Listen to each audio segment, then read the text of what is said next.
mean, you never knew what it was going to happen. You had no idea. I mean, it was always a,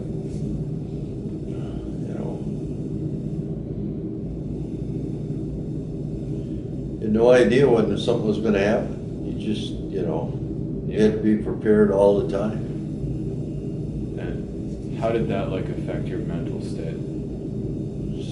Well, I mean, you're scared. You're scared. You hope that they don't land near you. Yeah. It was never, the North Vietnamese were basically, I'd call it harassment.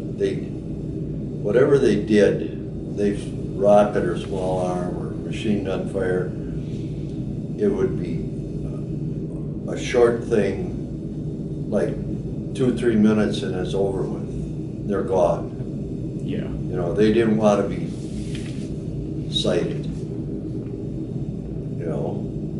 It's just the way it was. It was that element of surprise. Yeah. Do you remember the first time that a rocket landed near you? Yes. Yeah. What was that like? Well, the first one, we had 3 casualties that night. 3. It happened to hit in out in a bunker where there was 3 guys, and they all got killed. Oh.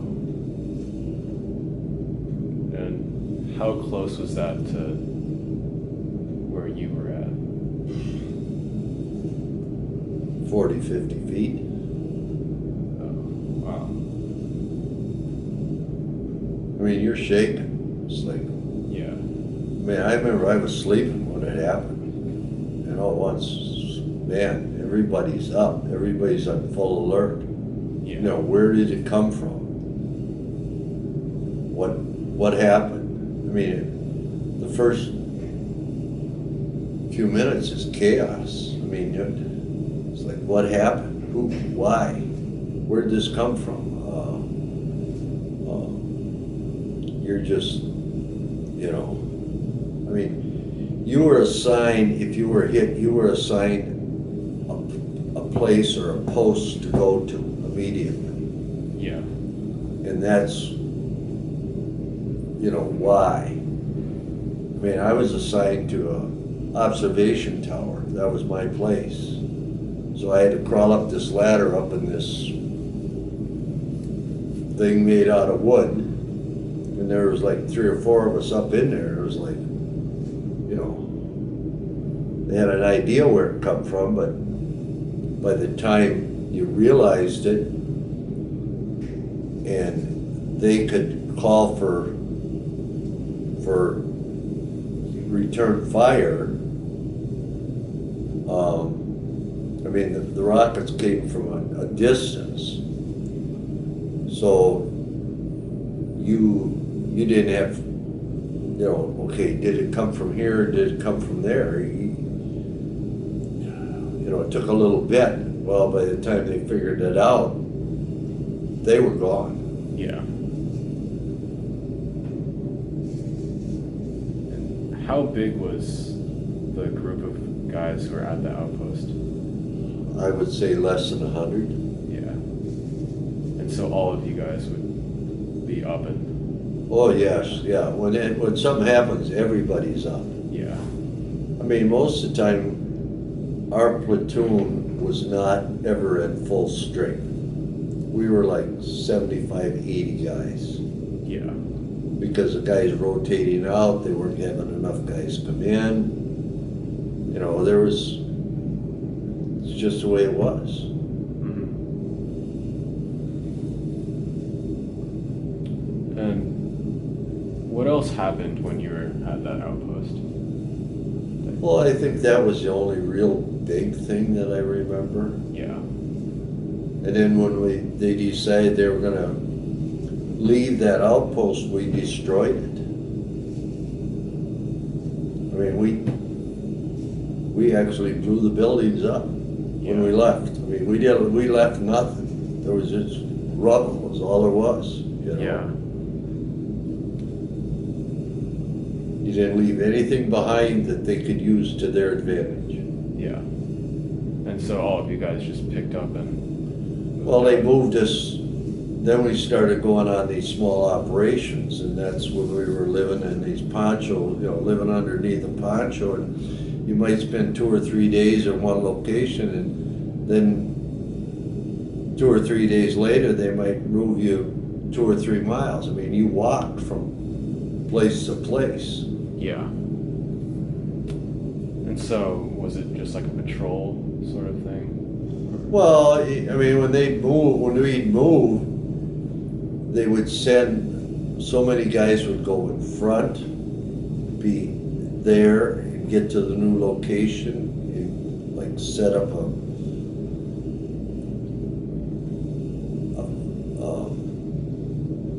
try and secure an area, so it was secure, and then the majority of you would move, and they'd leave some guys where you were moving from behind, and then when you get the first group gets there, the second group gets there, well, the second group gets there, then the third group, it might only be 8 or 10 guys that they left behind. They'd come behind, and so we get back to whatever our strength was. Yeah.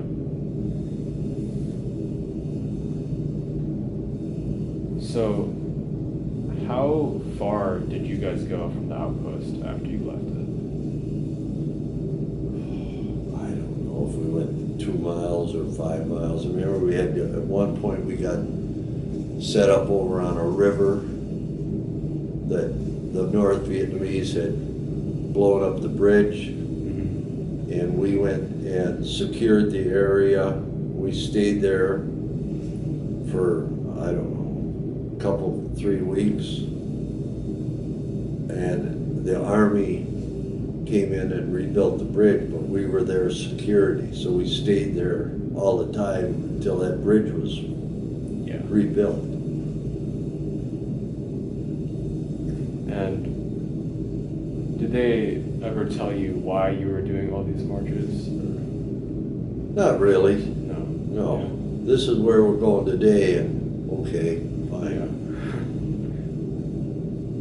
Yeah. So, what would you do on a normal day of marching? Well, I mean, I was packing a radio, kept packing my, I'd probably carrying, I weighed about 160 pounds. I was probably carrying between everything you had was on your back. I mean, everything. So I was probably, and the radio was about 32, 35 pounds, plus, you're carrying ammunition, your weapon, grenades, water, food. I was probably carrying another total of 30, 40 pounds, Yeah. I mean, you carried everything you had. Yeah. And did you guys ever interact with any of the locals in the region? Yes, we did some, but not a lot. Yeah. How did those interactions go? Well, most of the time it was very friendly. They were happy to see you, but you didn't. The thing that was with Vietnam, you didn't know if they were friendly today, but they were actually North Vietnamese. Yeah. There was a lot of that going on. A lot of, they'd be your friend now, but when it comes night,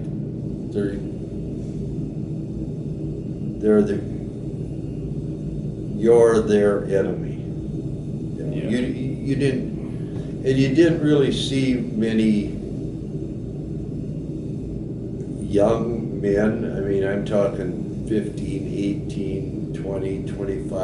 I mean, most of the villagers were either small children, women, or men in their 70s or 80s, Yeah.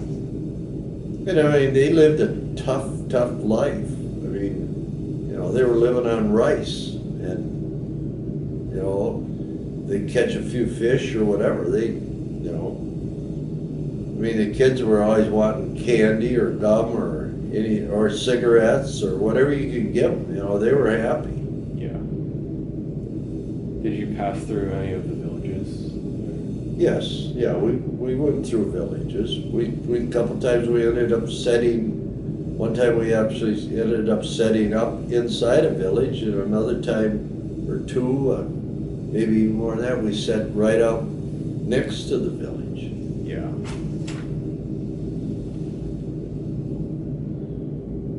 So for the most part, when you would meet the locals, it was pretty friendly. Yes. But you always had to be on edge. But you never trusted them. Yeah. What did the kids think of you?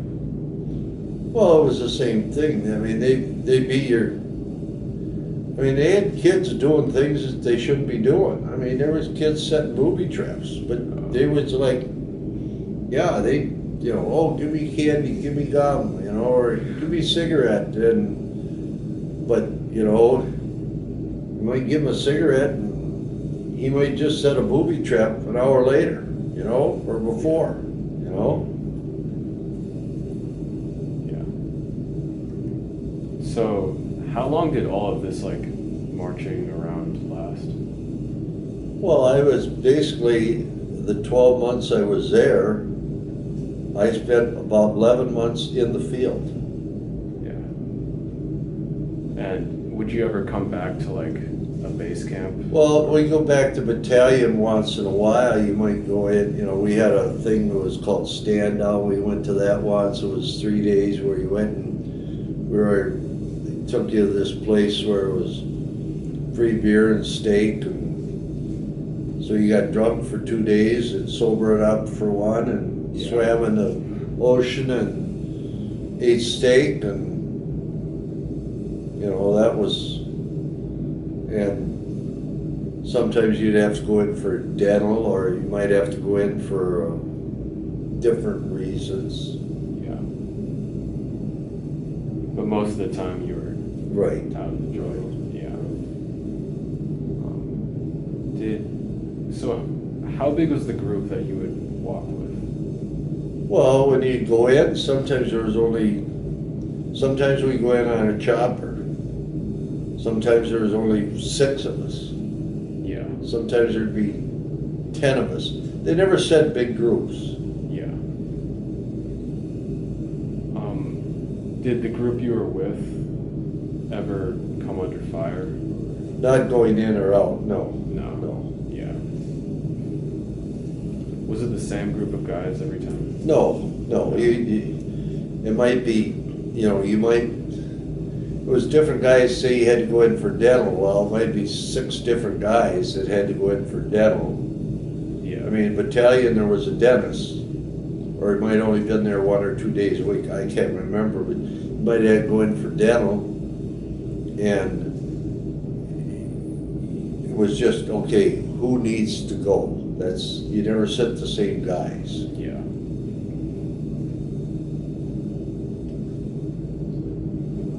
So on patrol,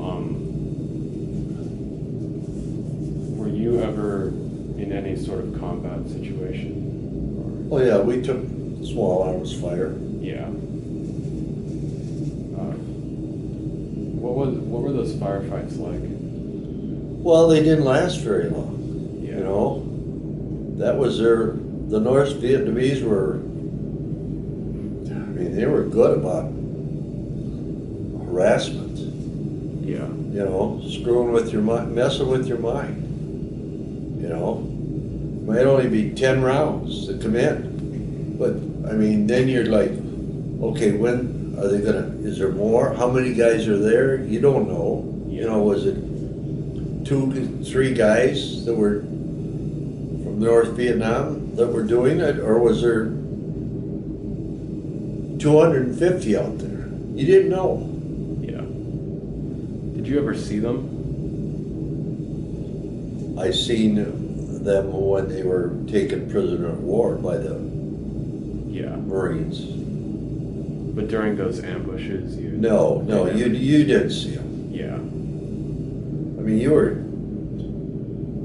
digging yourself in the ground, trying to stay low, Yeah. you know? Do you remember the first time that sort of thing happened? Well, vaguely. I mean, a lot of that stuff you try and forget. I mean, it's, Yeah. you know.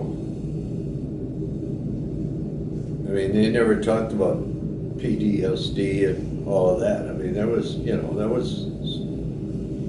took a long time for them to recognize that, Yeah. you know. I mean, combat affects everybody different. And, you know, some guys can handle it and some guys can't. Yeah. To people like me who have never experienced anything like that, how would you describe what combat's like? Hell. I mean, it's something you don't want to go through. I mean, it's something you don't, I mean, I wouldn't want anybody to go through. Yeah. I mean, the living conditions and stuff that we lived in, I mean,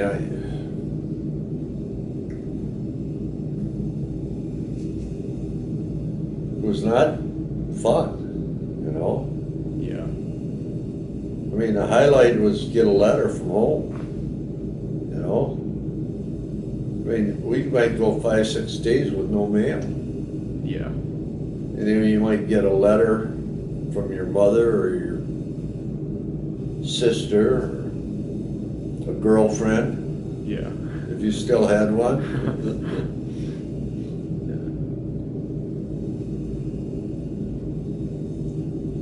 So were you able to stay in touch with your family a lot? Or? Well, it was all by mail. Yeah. I mean, I'd probably write home every other week. Yeah. But it was, you know, basically a short, you know, oh, it's hotter than hell, the food's terrible, I'm okay, you know, hope to see you soon, Yeah. I love you, you know. Yeah. You didn't talk about any real experience. I mean, you didn't want to look, you didn't want to, I mean, to me, I didn't want to tell my parents this stuff. Why Yeah. should they? You know, they had enough, they were worried enough just my being there.